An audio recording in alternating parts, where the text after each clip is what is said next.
Contender. I am author of the book, The Amazing Dog Training Man. An email this morning from a subscriber to my free email newsletter that I send out. And the subscriber said, you know, I have a dog that always runs away from me. Doesn't come back when I call with him. What do I do? And this is pretty common, that a lot of dogs don't come back to their owners, and it's kind of upsetting because the dog's quality of life is much better when they can be off leash. You know, if you can, right now I'm outside and there's a big yard behind me. It's also like 90 degrees out today, so it's pretty hot as I'm making this video. But I have this big yard, and I can let my dogs off leash, and I can let them run around because I know that they'll come back to me. And because of that, they have a better quality of life because they can go out and sniff and pee and chew on sticks and, you know, run around and get some exercise and interact with each other. If I had to keep them on leash, kind of restricting. Not as much activity, not enough, you know, mental activity for the dog. So it's good to let your dog off leash, but in order to do that, the dog has to come back to you. So my advice was, one of the first things that has to happen is that you need to take some steps before you actually start training your dog to come back to you.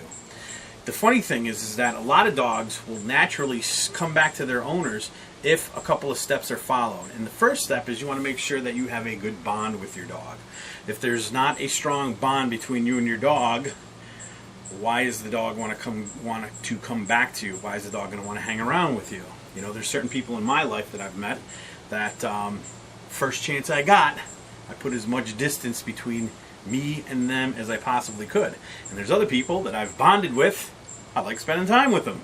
They call me, I answer their phone calls. Those other people call me, I try to avoid it if I can. Same thing with your dog. So you need to make sure that you develop a good bond with your dog. The second thing is that dogs need exercise. You need to make sure they get enough exercise, because if they don't, they're not going to come back to you because they just want to party.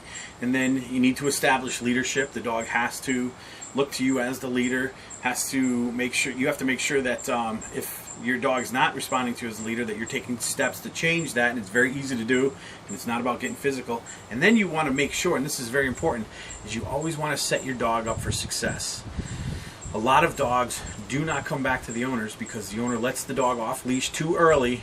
Dog's 20, 30, 40 feet away, and the owner starts going, come over here, come here, come.